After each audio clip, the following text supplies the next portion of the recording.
स्वपदान्तिकं वन्देऽहं श्रीगुरोः श्रीयुतापदकमलं श्रीगुरून् वैष्णवांश्च श्रीरूपं साग्रजातं सहगण रघुनाथान्वितं तं सजीवं साद्वैतं सावधूतं परिजनासहितं कृष्ण चैतन्यदेवं श्रीराधा कृष्णपादान् सहगण ललिता श्रीविशाखान्वितांश्च नमः ओं विष्णुपादाय कृष्णपृष्ठाय भूतले श्रीमते भक्तिवेदांत स्वामिनिति नामिने नमस्ते सारस्वते देवे गौरवाणी प्रचारिणे निर्विशेषा शून्यवादी पाश्चात्य देशतारिणे वाञ्छाकल्पतरुभ्यश्च कृपा सिन्धुभ्य एव च पतितानां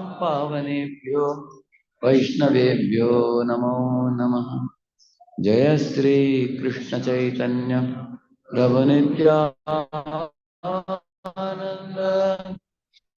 श्री अद्वैत गदाधर श्रीवासादि गौर भक्त वृंद हरे कृष्णा कृष्णा कृष्णा हरे हरे हरे राम राम राम हरे हरे।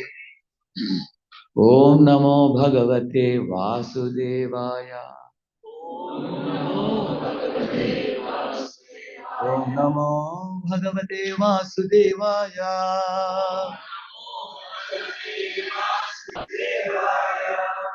ओम नमो भगवते वासुदेवाय।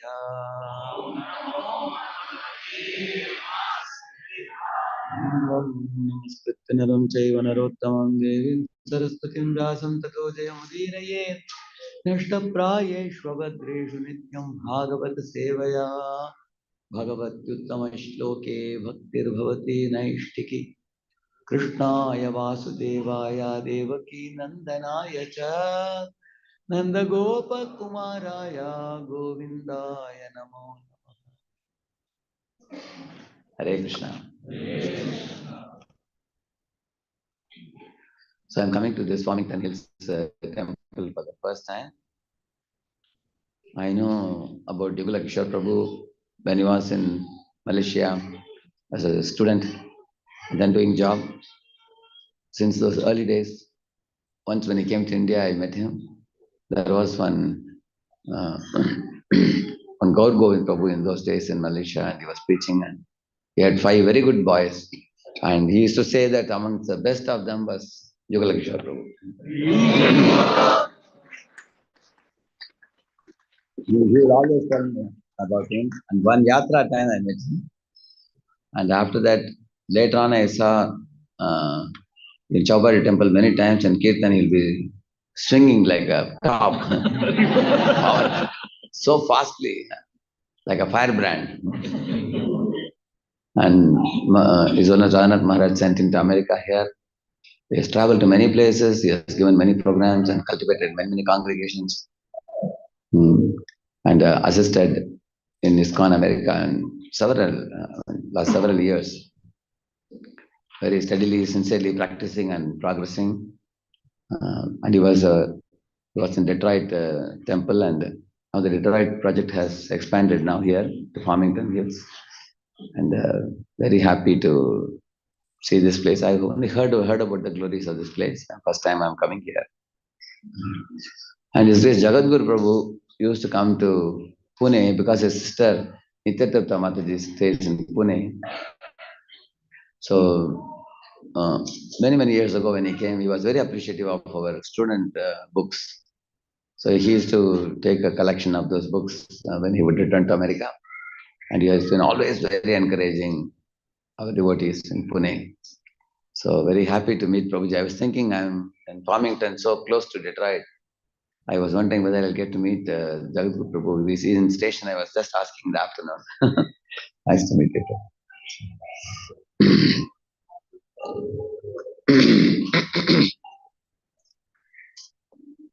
You see, in this world, Lord Krishna says in the Bhagavad Gita, and that is also mentioned in the Srimad Bhagavatam, that there are two forces working since the dawn of creation, the divine and the demoniac. One time, when one of the Gurukulas uh, of the times of the year, when everybody passed out, of course there were Devatas and Asuras also. But then when they both went to two different places, the Guru had told them one last instruction to them. He said, whatever you see, that is you, he said. So the Asura, when he went back, he looked in the mirror, he said, oh, Guruji said, I am looking myself into the mirror. So I am this body, he thought. And when Indra and other devatas, when they saw, they thought that this body is temporary and perishable. And then they asked themselves, are we the mind? But the mind is also ever changing. We have always learned that our identity is unchanging. And then they identified themselves as a soul, a part and parcel of God. So because of this, what happened in the dawn of creation, from the dawn of creation, the word asu means immediate. Ra means raman, to enjoy. So asura means one who wants to enjoy immediate pleasures. That is called asura, we call it. And devatas or divine are those who always think of the consequences before they act. So, like we say, think before you act, look before you leap. That is divine. And demoniac means just do it, whatever gives pleasure. So one is instinctive and one is thoughtfully decided thing. In America, you don't see scooters much. Occasionally, you see somebody using a scooter. So one boy was going in a scooter fastly. His cap flew off. So he stopped the scooter and chased behind the cab. But there were cars zoom, zoom, zoom going very fast. Here the cars go at breakneck speed, isn't it? So now if he acts instinctively, he is going to be looking at the cab. But if he acts thoughtfully, he will look on either side of the road, make sure there are no cars, and the signal also is favorable, and only then he will look for the cab. So what is more important? Life is important or cab is important? Life is important. So for that he has to bring his reason. One is emotion, another one is reason. So if he is looking at the cab, he is driven by emotion. If he is looking at the cars, then he is driven by reason. So human life means we can act based on reason. Animal life means we act instinctively. You will see that. Animals, for example, in India, you can see this. Sometimes in the hand cart, the cabbage or cauliflower is being sold. Animal may go to eat it, he may get a beating also. Next day again he goes to the same place. Because the tongue wants to enjoy it, but he doesn't mind being beaten also. On the other hand, human beings, if they go to somebody's house, they are mistreated. For generations, they will not go to that house.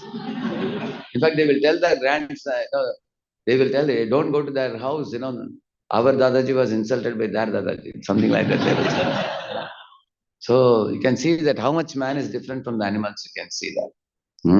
So in this way, human beings are not supposed to act instinctively for the sake of flickering temporary pleasures, which quickly give you instant pleasure, but they don't last for a very long time.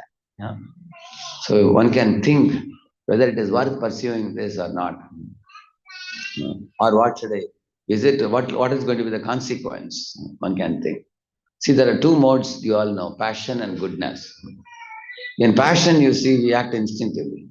In goodness, we think and then act. Like I'll tell you two quick short stories. I'll tell you in passion and goodness, you'll immediately appreciate this.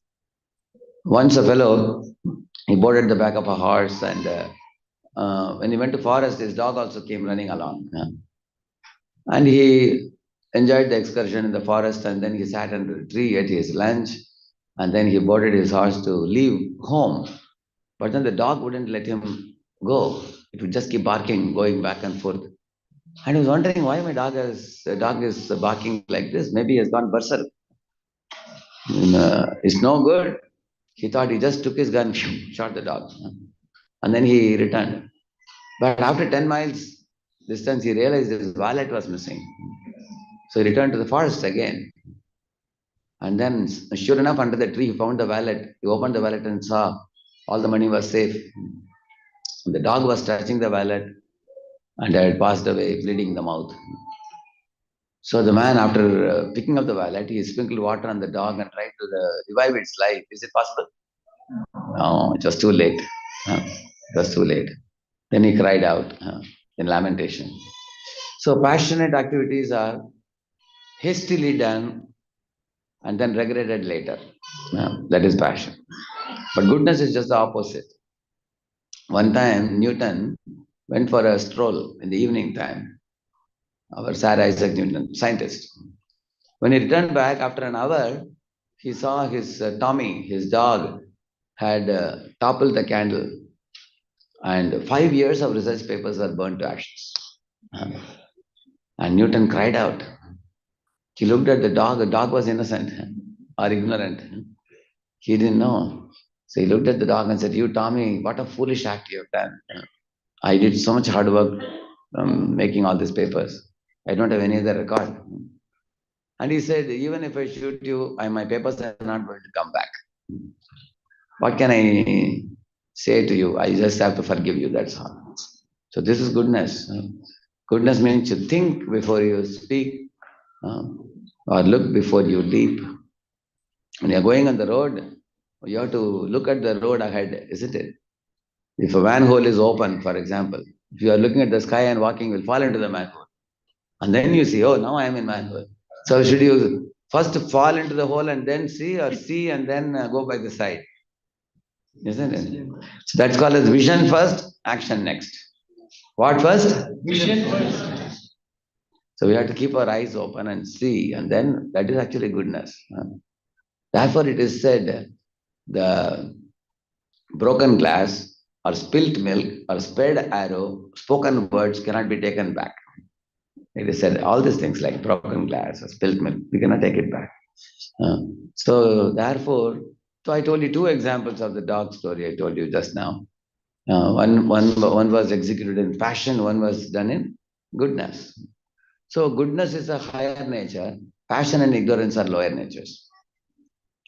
So the demoniac, they resort to the lower natures and the divine resort to higher nature. Therefore, in 16th chapter of the Gita, Lord Krishna talks about divine and demoniac. But amongst the divine also, there are two categories. There are pious and spiritual. There are two categories. So we call them as a astik and bhakta. So I will throw more light on this topic today. It's a very, very important topic to know the difference between the two, astik and bhakta. So there is nastik, astik, bhakta. So you all know nastik and astik. Na asti means he thinks there is no God, I am the God.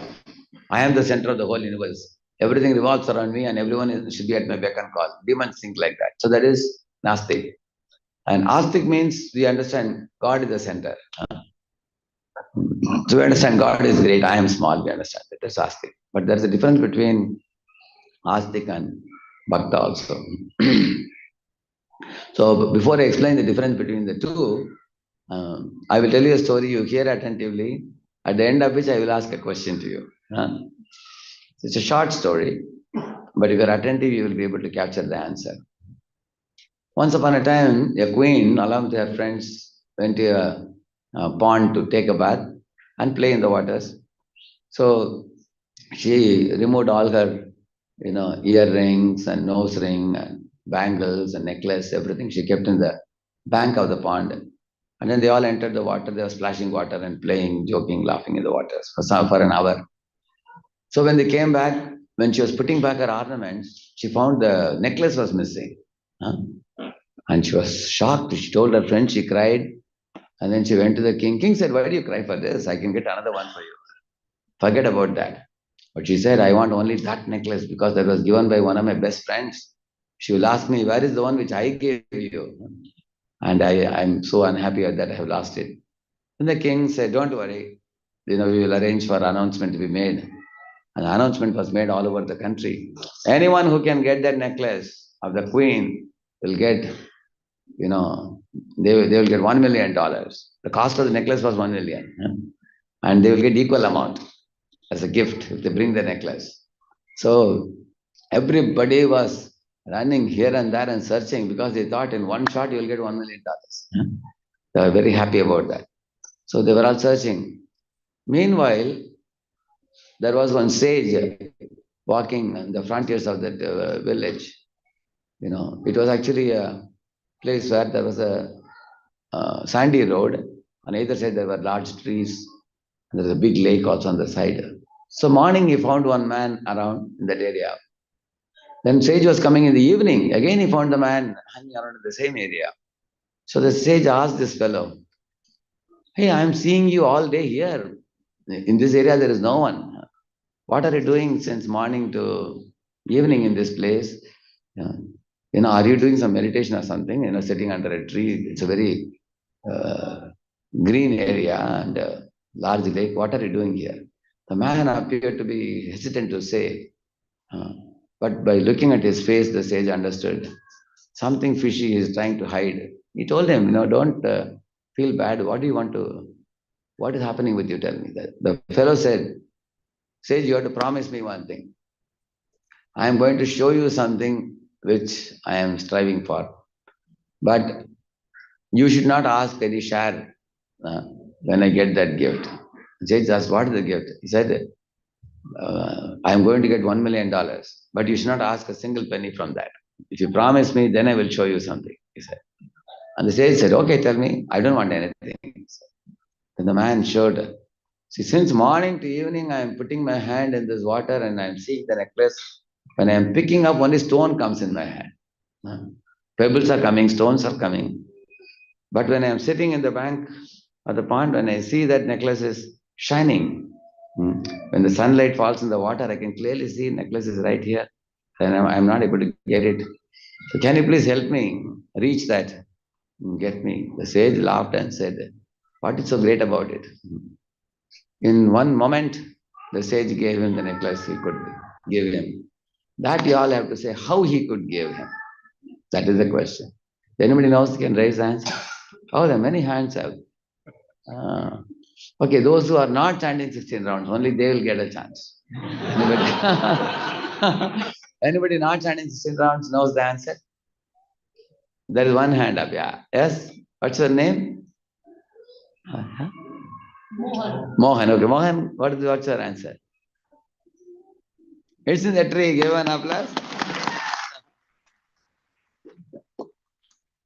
You see, the sage climbed up the top of the tree and it was hanging in the branch. Some crow had put it there. So he picked it up and brought it and gave. So when he gave to the man, he became very happy. The sage said, "Although I don't want share of your $1 million, the price you have to pay for getting this necklace is you have to hear a 1-hour lecture." So he made the fellow sit.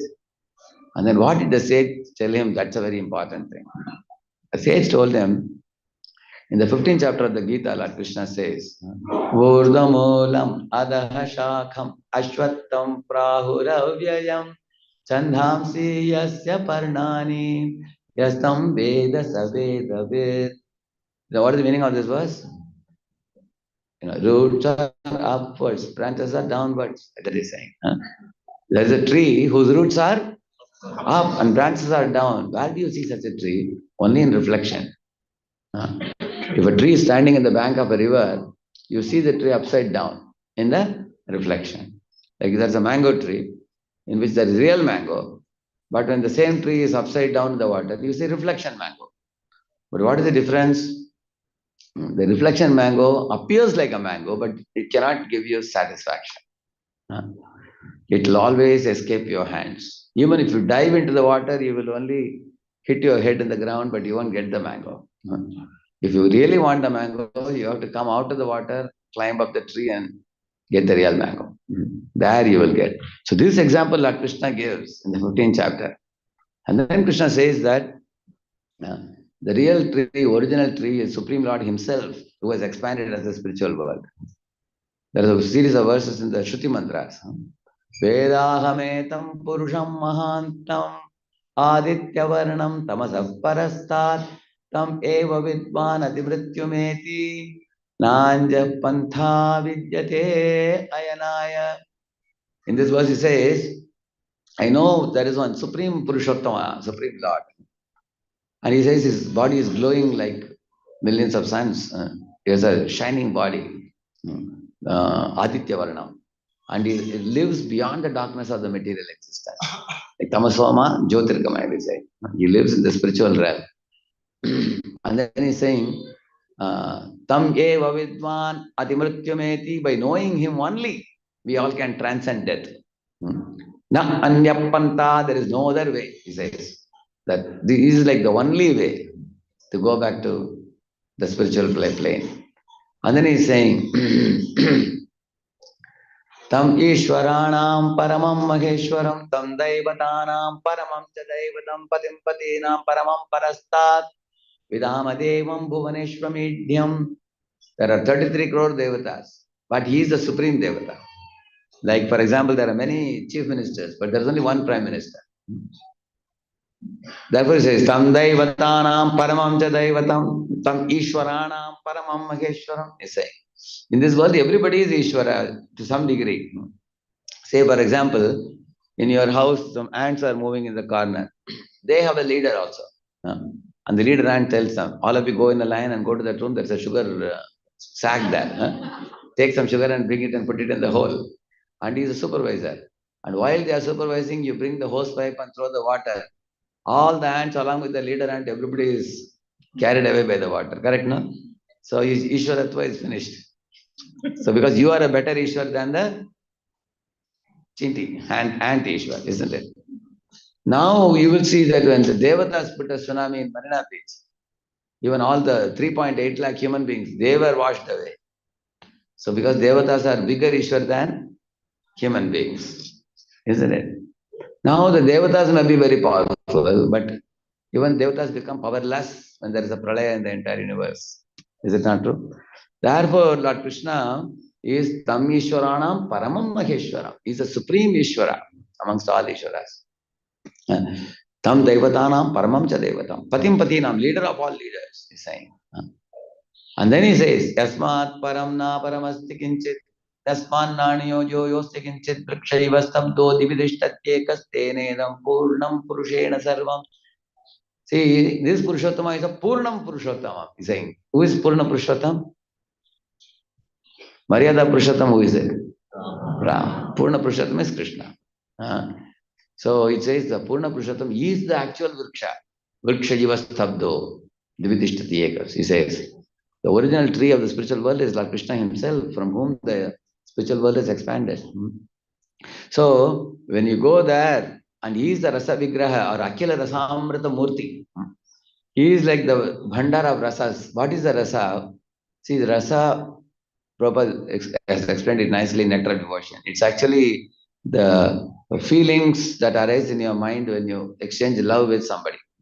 So you think of your mother, you have a sweet relationship, then immediately some kind of feelings arise. That is actually called Rasa. You feel the Vatsalya of the mother for the child, isn't it? Like child feels for the mother. With some people, you have mango juice type of rasa you have. With other people, you have bitter gourd type of. Some people, you think of them, you become afraid. You want to run away. With some others, you see them from a distance, you go running to them. Correct, no? So we all know what is rasa even in this world. We have experienced. In that world, with Supreme Lord Krishna, there are different rasas in which jivas relate with him. And that is actually the real life. Whereas in the material world here, the life is like somewhat like a reflection, he says. So in the Srimad Bhagavatam, there are two verses which talk about the nature of material world and nature of spiritual world. I will recite that. It will give you a very good picture. Please repeat this verse. Ahastani sahastanam apadani chatushpadam falguni tatra mahatam Jivo Jivasya Jivanam. See, Ahastani means, Hasta means hands. Ahastani means there are people who don't have any hands. Sahastana, those who have hands, For them, those who have no hands become food. You understand? For example, a bird has two hands, correct, no? With which it sits. But a worm has no hands. Therefore, the worm becomes a food for the birds. That's the meaning. Ahastani, sahastana. And padani, chatushpadam. Those who have no foot to walk from one place to another. Who are they? They are grass. Padani, chatushpadam. They become food for four-legged. Who are the four-legged? Cows, deers, horses, bulls, buffaloes. For all of them, the grass becomes food. And then he says, Falguni Tatra Mahatam. He says that those who are mighty, they are powerful, and then there are weaklings. The weaklings become a food for the mighty people. Like that he says. And then he tells the universal law in this world. Jivo Jivasya Jivanam. One living being becomes a food for another. Like a fly becomes a food for the frog, frog for the snake for the eagle. And the eagle may be shot by a hunter, isn't it? So each of them becomes food for the subsequent person. Smaller fishes are eaten by bigger fishes. Smaller snakes are eaten by bigger snakes. This is not only in animal kingdom or bird kingdom or insect kingdom, even in humans also you will see. Yeah?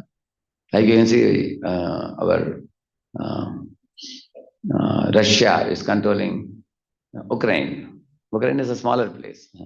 So Russia is trying to subdue Ukraine. You will see that. The bigger country subdues smaller country. Like India, for example, was under foreign rule for many years, many centuries, isn't it? So mightier people control the weaker people, he says. For example, in Pune, I happened to see next to the temple, they made one new shopping mall came. Big shopping mall, covering the entire street like a big, gigantic shop. There they were selling from potato to gold. Everything was available. And all the potato shops nearby, they became frightened. Vegetable shop. Because the vegetable shop potato was like 20 rupees per kg. Here it was 5 rupees. Then everybody started buying from the shopping mall. One stop place, they say, no? It's one stop. You go there, you get everything. Like that. Then all the small shop people, they had to wind up and push off. And after they went off, the bigger shopping mall, they made the cost of the potato into 50 rupees per kg. Then they got monopoly now. Correct, na? So in this way, you will see the bigger fellows swallowed the smaller fellow. You will see that. In the same manner, you will also see, like Nokia company was swallowed by which company? Samsung company. And WhatsApp was swallowed by Facebook.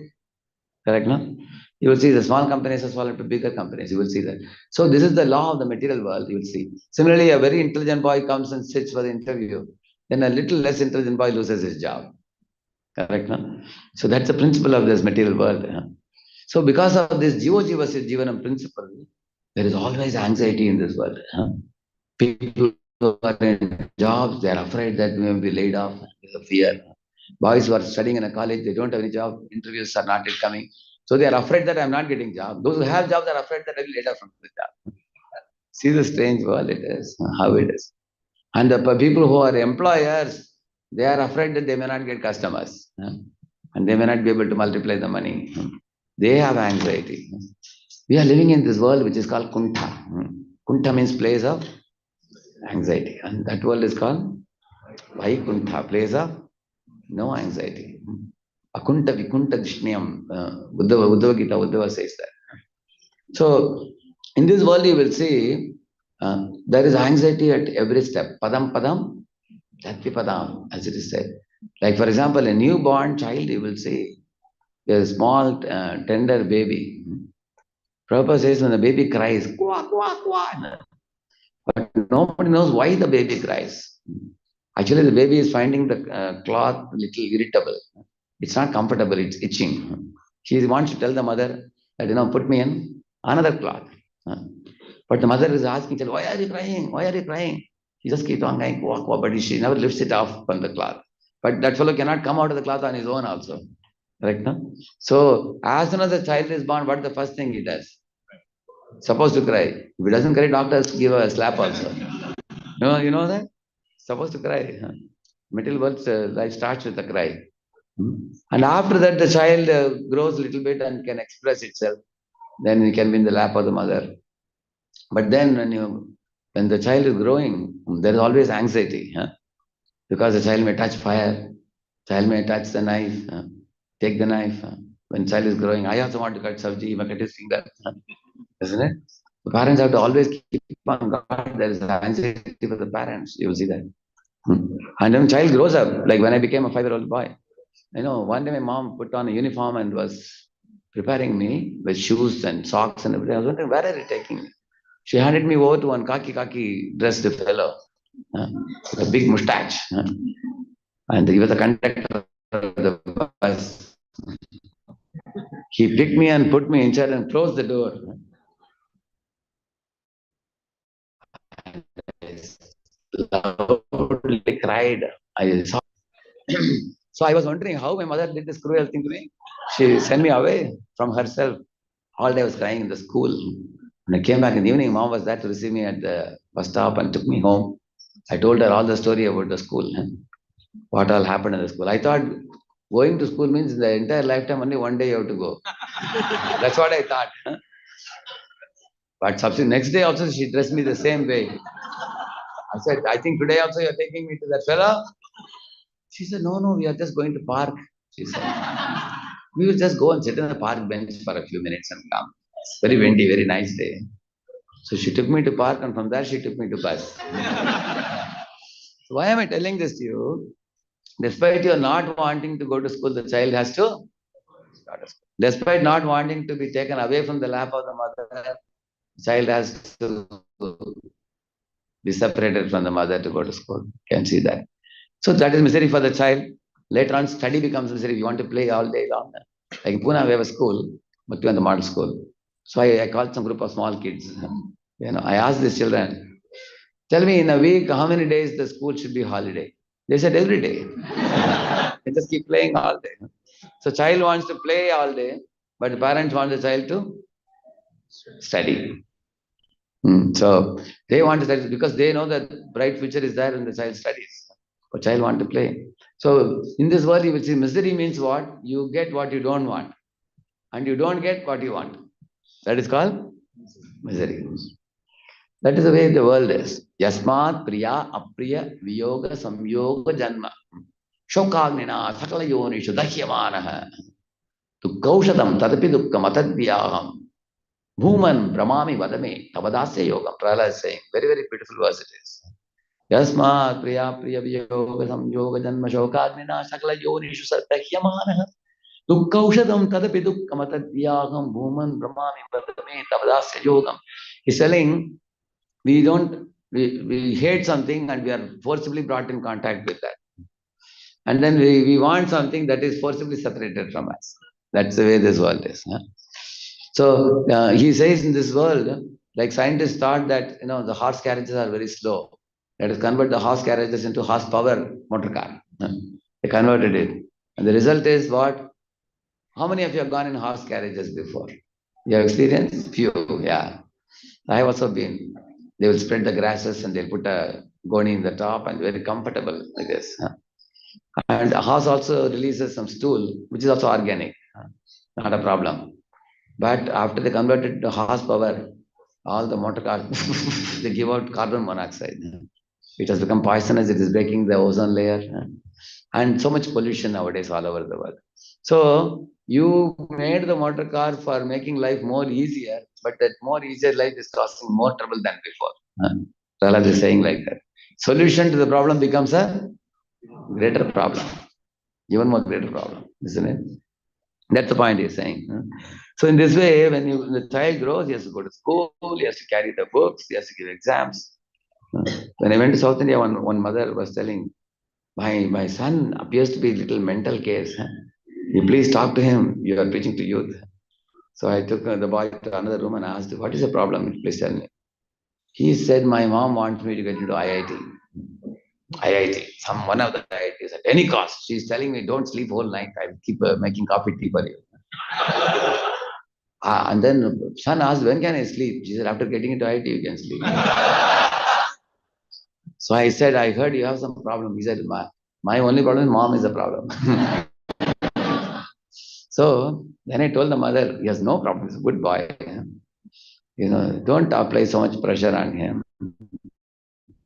Everybody has some limit, I told. So who is in tension? Is the boy in tension or mom in tension? Both are in tension. That is the material world. I give trouble to you, you give trouble to me. That's the way the material world is. Like mosquito sits in the back, you try to hit it, by the time it escapes and sits here. Yeah. Then you take electric bat. Yeah.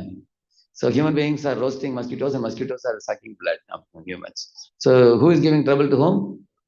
Both. Now I told a very decent example of mosquito. Same manner you can say in this world, it's filled with living entities, all giving trouble to one another in this world. It's called the Jivo Jivasya Jivanam.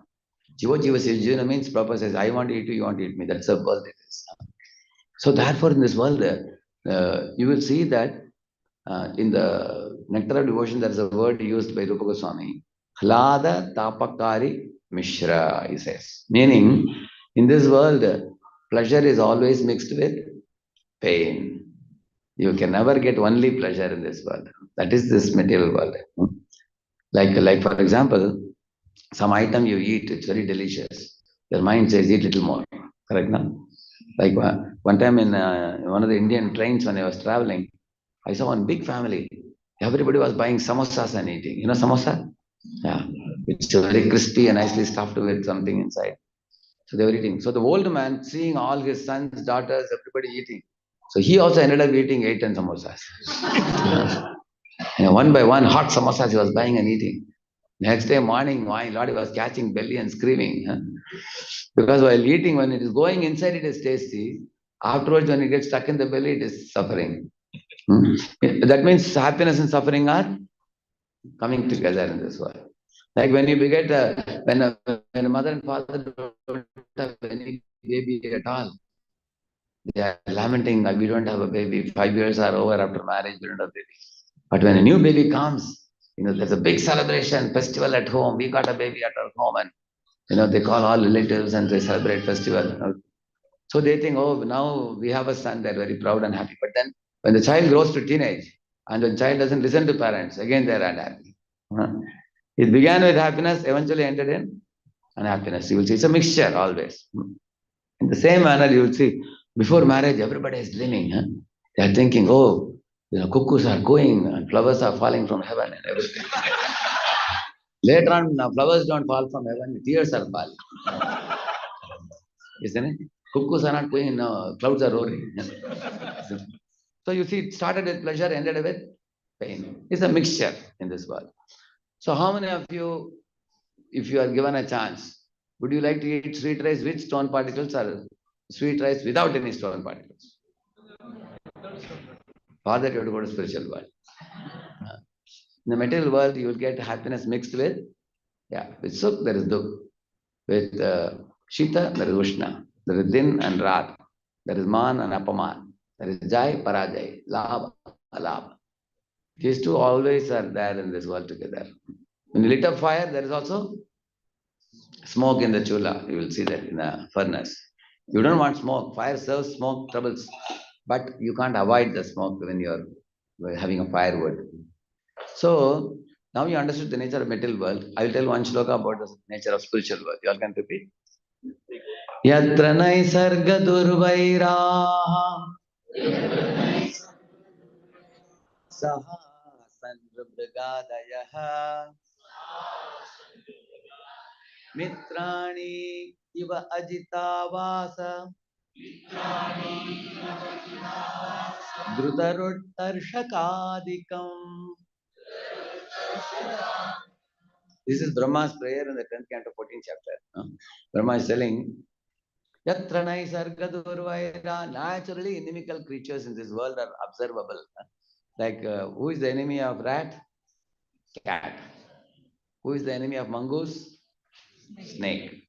Who is the enemy of deer? Tiger or lion. You will see that. They have enmity, natural enmity. They fight like anything. You must have seen that.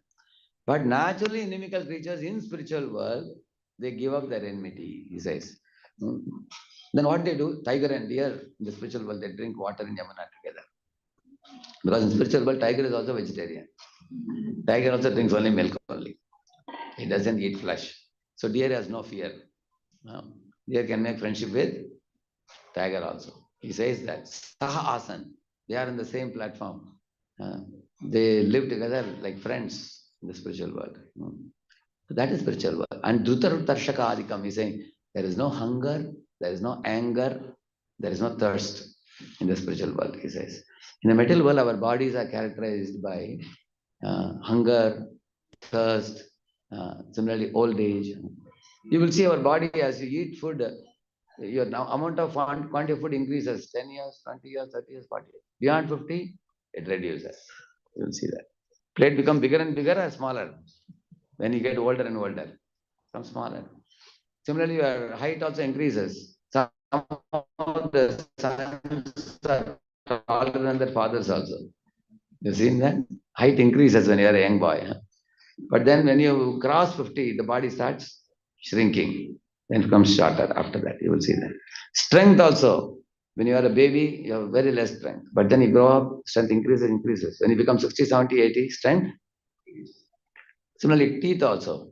Teeth slowly, baby tooth fall and permanent teeth come. When you get all the 32 teeth, and beyond 50, 60, 70, one out, two out, all out.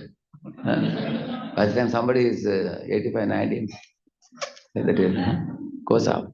Hair also, it falls off. Jet black hair turns into white hair. Clean faces become wrinkled faces. Teeth falls off. These are all signals that body is getting old. Is it not true? That's material existence. You can see that. But in spiritual world, there is no old age. Prabhupada says in Vaikuntha planets, the Vishnu Dutas, all of them look of the same age. You don't know who is senior, who is junior. Everybody is looking similar. And everybody is young and youthful and ever fresh there, spiritual world. They have bluish, sapphire-like bodies. They are flying in airplanes.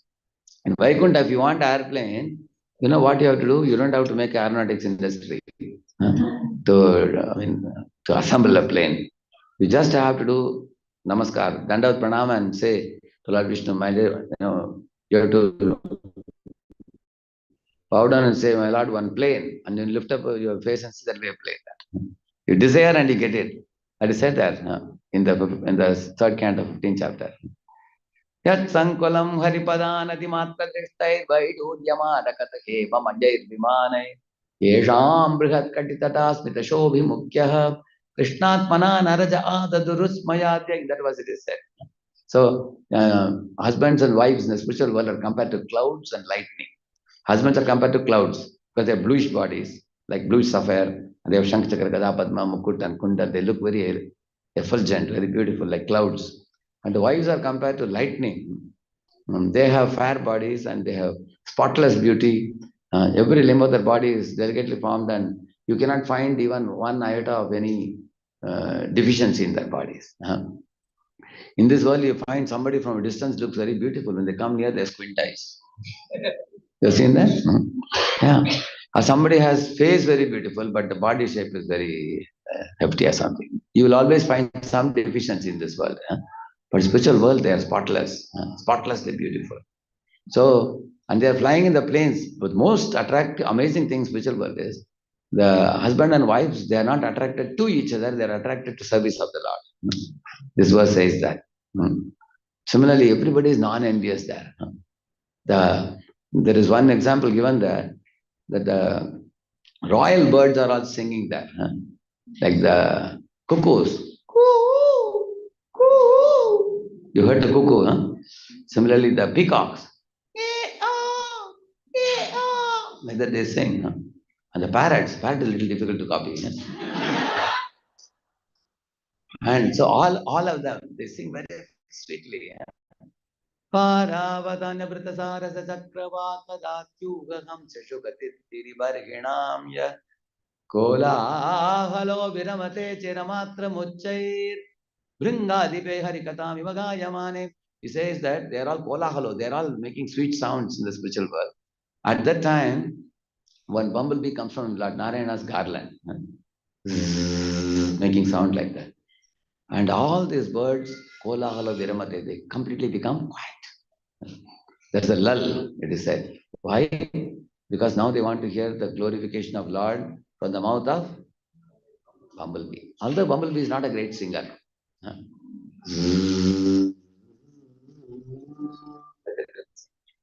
That's not a very great sound. But they want to hear, which means spiritual world, even if a neophyte speaker is speaking, great acharyas can sit and hear. Today, all great souls are sitting and hearing. Even if, like you see, Shukadeva is speaking and Narada, Vedavyasa, Shukadeva's guru was hearing, and his guru Narada was also hearing. You will see that. That is spiritual plane is like that. So nobody is envious of others. Everybody thinks others are better than me. I am small, others are great. They respect everybody, every other devotee in the spiritual world. In the same manner, all the flower-bearing plants, they all are bowing down to Tulsi. Tulsi doesn't have a great flower or fruit, but she is a pure devotee, very advanced devotee of Krishna. So they all bow down to her, knowing that the Tulsi garland is owned by Lord Narayana. I said, so that is spiritual world. So naturally, inimical creatures give up their enmity in the spiritual world. Therefore, the spiritual world is another formula. Geo, Jinedo. Live, let live. That is spiritual world. Material world is Jivo, Jivasya, Jivanam. That's a different formula in both the places. Spiritual world, everybody respects everybody else. The Lord in the center, and everybody is serving the Lord very joyfully in the spiritual world. You will see that spiritual world where it can be created even in this material world. Provided we bring that ambient. You will see Lord Shiva. You know, imagine if Shiva's Darbar, you all know, right? Shiva and Parvati, and the two sons, who are they? Ganesha and Karthika sitting on the lap. And imagine all of them have parked their vehicles in the parking lot. Ganesha has parked his Vahan. What is it? Moshi. And Shiva has parked which one? Nandi. Well, and Parvati has parked tiger, isn't it? And Karthika has parked peacock. Now peacock can eat the mushik. Is it not true? Similarly, the tiger can eat the Nandi bull. Tomorrow, when all of them want to board their vehicles, Shiva suddenly will see his Vahan missing. Did it ever happen? Why it didn't happen? Because when Shiva is completely in a Paramananda Anubhava, he is experiencing by dancing ecstatically to the Kirtan. All these Vahanas, they are all playing instruments, Mridangam, Harmonium, Kartal. And they are absorbed in Kirtan, and Lord Shiva is dancing to their holy name that they are singing. So that singing is producing such an effect in Shiva's Darbar. In Shiva's Ananda Tandav, we call it. That is a Rudra Tandav. This is Ananda Tandav. When they see that, everybody is charmed by that and they lose their enmity. Similarly, in our home also, if there is kirtan going on, therefore it is that a family that prays together stays together. My spiritual master added some more things to that. He said, a family that sings together clings together. A family that dances together advances together, as he said. So, yeah, family, then you can put a board home sweet home. Otherwise, people put a board home sweet home and everybody is barking inside. So, material world, people are barking, and spiritual world, there is a sweet relationship. That is spiritual world. So, Lord Krishna says in Gita, to return back to that spiritual world is the ultimate goal of human life. So, this is the main thing that makes Srimad Bhagavatam different from other Puranas. All the other Puranas teach you how to make your material life a little better. Like imagine somebody is in a jail. You go and ask your relative in the jail, are you all right? He says, very cold here. Okay, give him a sweater. After 1 week, you ask, are you all right now? Mosquitoes are biting. Okay, give him mosquito net. Are you all right now? No, early morning I am bathing in chill water. It will be nice if I can get a geyser. Give a geyser. Are you all right now? The food is too simple. They are just giving, rice and dal. It will be nice if we can have pulav and curry. Something like a very special item. So you can always think of making the prison life better. But even after giving everything, will that person be happy? You will always be wanting. See, inside the jail, there are 5 problems. One problem is, even if this fellow gets the facilities, somebody may snatch it away. Because others are not gentlemen. Correct, no? So material world is not a place for gentlemen, he says. Bhaktivinoda Thakur said that. That's one problem. Another problem is wants will always keep increasing. That is another problem. Plus, in the jail, he has to break stones every day.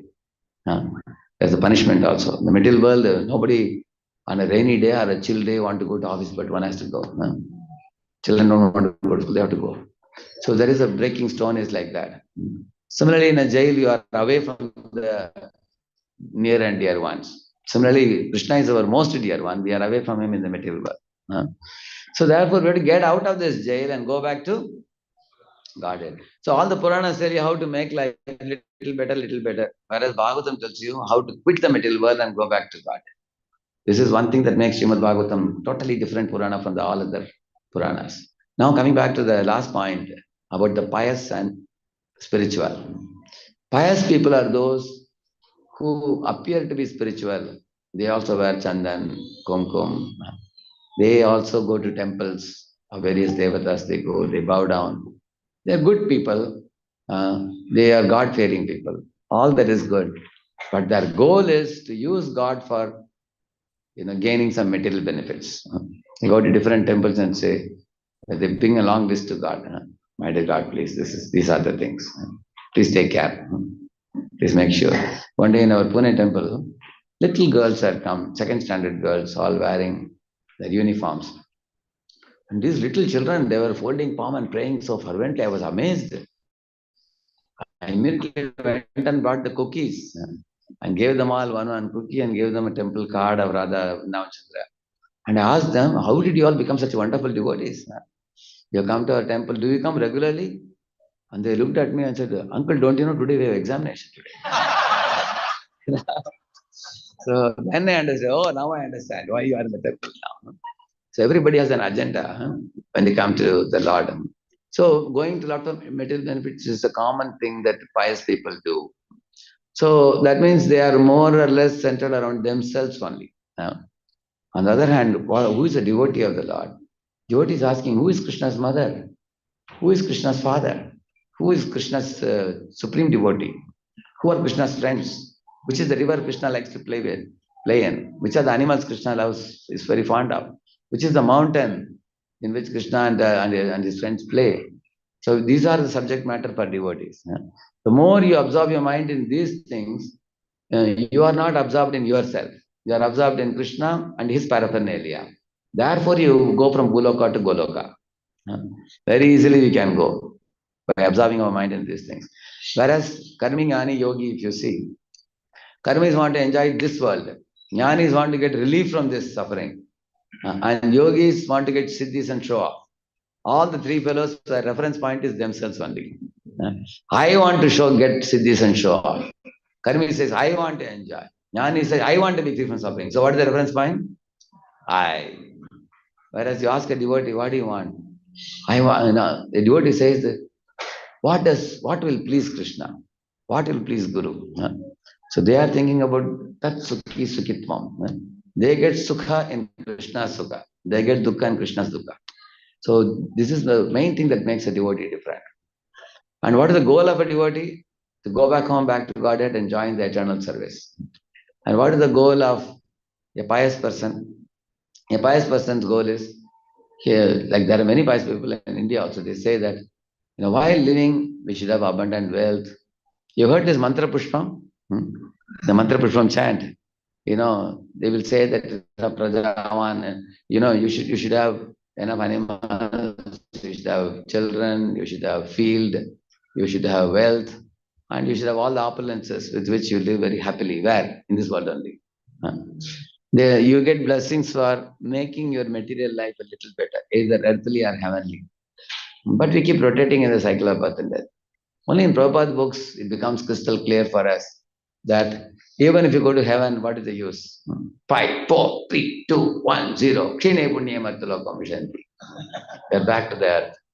If you have committed sinful activities, -3, -2, -1, 0, back to earth again. So punya, papa both will diminish, whereas bhakti sukriti will never diminish. See, now many people introduce me, Radhesham Das is from IIT Bombay. Now when I leave this body, next life I'm again reborn as a small baby somewhere. Can I bring my IIT degree with me? From previous life IIT, can I carry it? Again I will start from black sheep. Correct or not? So in material life you lose everything. You lose your degree, you lose your laptop, you lose your house, you lose your relatives, everything, and you start from zero again all over. Whereas in spiritual life, wherever you left, it continues from there. If I've done 40%, I start from 41%. That is spiritual life. So piety and sinful activity both are diminished, whereas Bhakti Sukriti is never diminished. It is an undepletable and undeletable file. Nobody can delete that file. Just like you have some command files in computer, you put your cursor and say delete, access denied. Similarly, Krishna says access denied. Nobody can touch our Bhakti Sukriti. It is directly in Radharani's custody. Mm-hmm. So, therefore, when you render service, ascending service, descending mercy. Through Guru Parampara, service goes to Krishna and Radharani gets Krishna's grace and sends it down the Parampara to you. So, we should try to become devotee who is beyond the platform of piety. So, I told you the differences. Pious person is eye-centered and he also worships many demigods many times. But Krishna's devotees are singular. It's not that they disrespect demigod. They respect all the demigods as assisting limbs of the Lord. Deva Narayanangaja. Bhagavatam says that. Vasudeva Narayana Paraveda Deva Narayanangaja. Bhagavatam says this. All the devatas are assisting limbs of the Supreme Lord. Devotees respect them, but they know very well that the devatas are not. No devata should be considered as independently supreme. So correct understanding, vision should come. Like one boy is coming for 2 years. I asked, how many rounds are you chanting? He said only one round. 2 years, only one round. Why? Because he said, oh, I am doing so many other things. So many other pujas, rituals for this god, that god, so many things. So when Ananya Bhakti comes, you develop a firm faith in the Lord supremacy, like Lord says in Purushottam Yoga, 15th chapter. Then the singular worship can be done very effectively, powerfully. So now you all have crossed the oceans and come to this country here in America. Many of you are from India here. So our Puranas say that it's very dangerous to cross the ocean and go to the different countries because there are different countries where people eat different type of things. Some places people eat dogs. Some places people eat cows also. Beef they eat. In some places people have cockroach roast. They have cockroach roast. They have snake noodles. All kinds of things people eat. Based on our eating, our quality of life happens accordingly. So Shastra says don't cross the ocean. But Prabhupada crossed the ocean and came to this country. And then why the Shastra say don't cross the ocean and go? Because if you cross the ocean and go, you are likely to fall down by bad association. That's the warning given. But how can we avoid falling down? That we should learn from Srila Prabhupada. If we keep ourselves very Krishna conscious and also distribute Krishna consciousness, then we can keep ourselves very safe. One of our boys was going to IIT Kharagpur in those days. He met my spiritual master and said, Maharaj, there is no association for me there, I am alone. So my Guru Maharaj told him, you create association. He said, how to create association? He said, you start preaching program. And then he started preaching programs and 10, 12 devotees, boys became devotees. And he stayed with them and had Mangalarti, Narsingarati. And he became very happy devotee. So he created association and lived in association. Similarly, every one of you sitting here, you all have come to this foreign land here. If you create association here, around your house, in your area, and then in the temple, so you will see that you are never alone. You are always with devotees. That's one thing. Another thing, you read the purport to this verse. Na yat pachaschitra padam harer yasho jagat pavitram pragrinita karhichit tatvayasam tirtamushanti manasa na yatrahamsa niramantu shikshaya. In that purport, Prabhupada says, there are two classes of people in this world, crow class and swan class. Crow eats all dirty things from garbage dump. And swan drinks pure milk and lives in Manasarovar lake, clean conditions. So Prabhupada says in the purport, India has failed in her duty to propagate the message of Srimad Bhagavatam all over the world. He says that Indians have become infatuated by money making and then they have forgotten their duty to study the Shastra, live the life purely, and also teach the other people of the world. Other living entities are like our brothers and sisters. It's our Indian duty to give them because India is a spiritual capital. Now Gulf is oil capital. Switzerland is a watch capital. Japan is a hardware capital. Germany is a machines capital. America is a dollar capital, dollar note capital.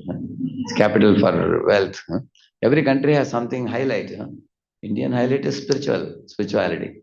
People come to India for spirituality. So every Indian, everyone who was born in India, those are coming out of India, they should learn Gita and Bhagavatam very thoroughly, nicely. And they should teach, share the same with your colleagues, with your neighbors, with your people here. Then that way you will make many devotees and you will be safe and you will get freedom from entanglement. You will go back to Godhead and you will also help others to get liberated. It's like, letting a parrot out of the cage. It can fly in the free sky. So similarly, Krishna consciousness is very, very liberating. You can become, like I told you about passion and goodness. Goodness is actually very liberating, very joyful. Susukam kartam avayam, Krishna says. So India is known for piety. Practically every Indian is pious to some degree. But pious platform is material platform.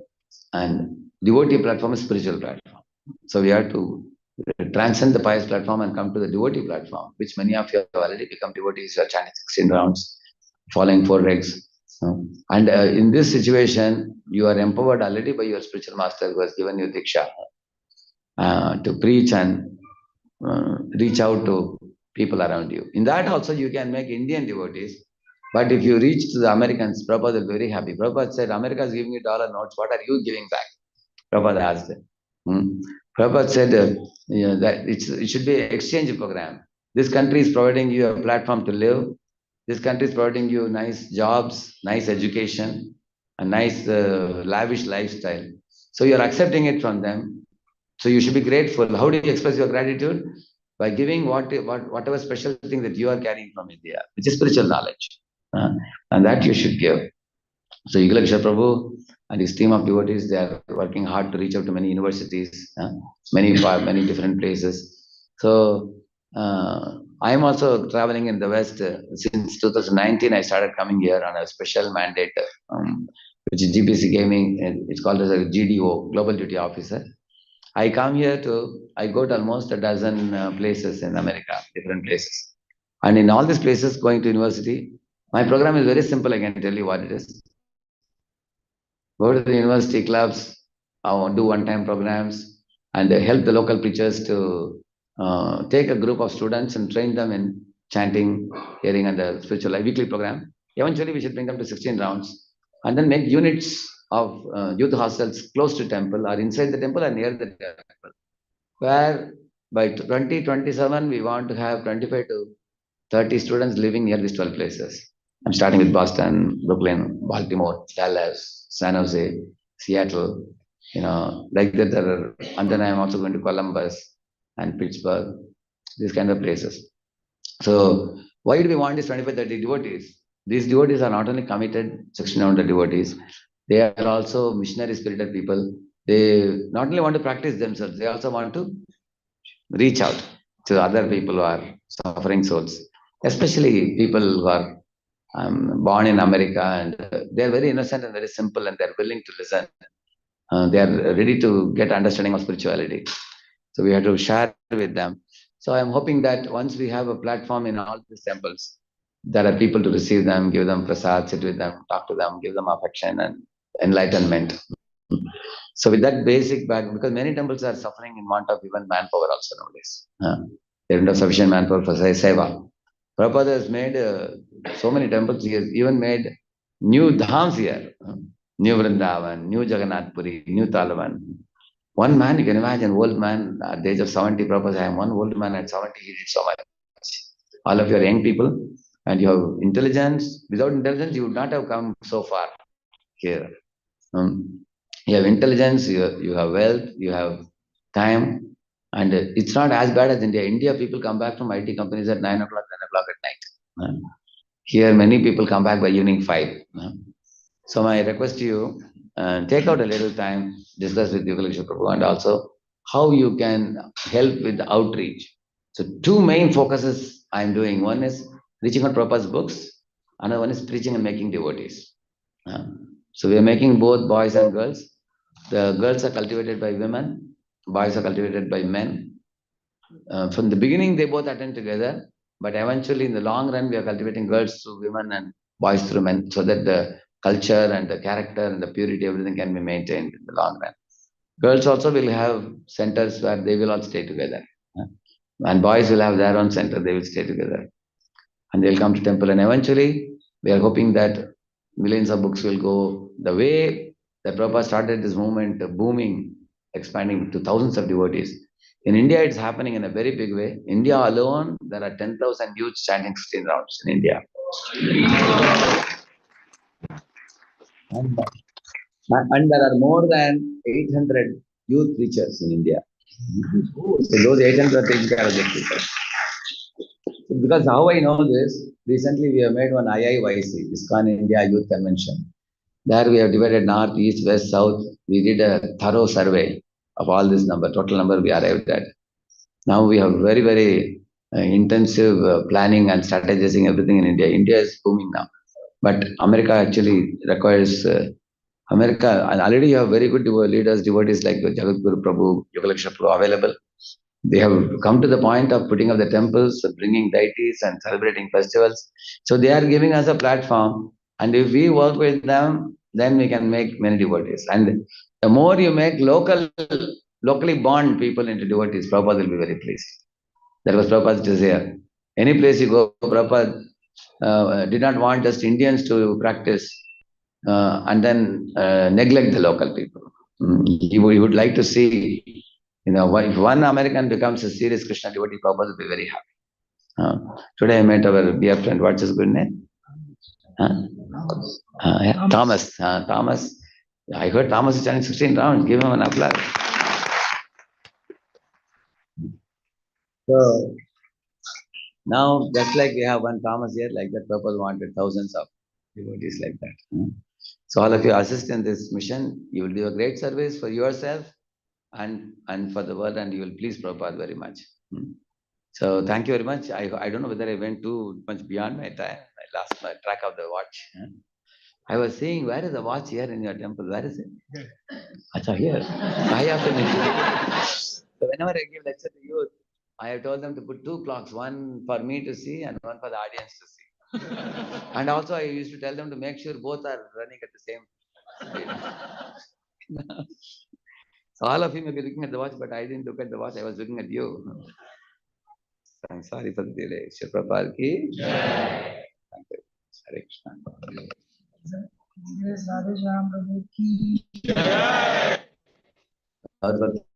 Ki. If any of you had any questions, you can ask me. I am here a couple of days. I am here. Tomorrow Bhagavatam and next day Bhagavatam. I am there. So you can keep your questions for that. I will answer. Tomorrow Bhagavatam class, tomorrow they have to invite Zoom class. Already announced it. Please read tomorrow Bhagavatam class. He's also giving the after tomorrow Bhagavatam class.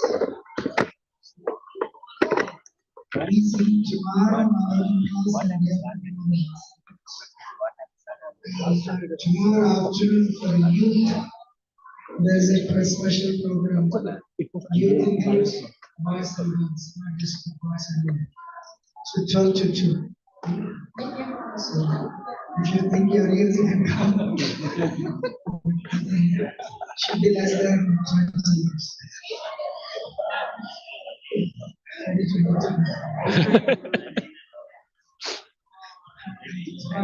is also doing program in balancing atmosphere.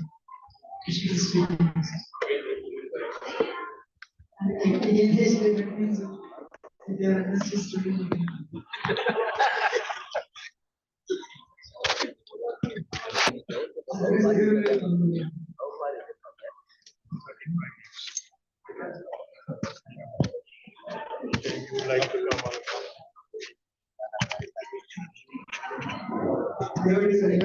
Please take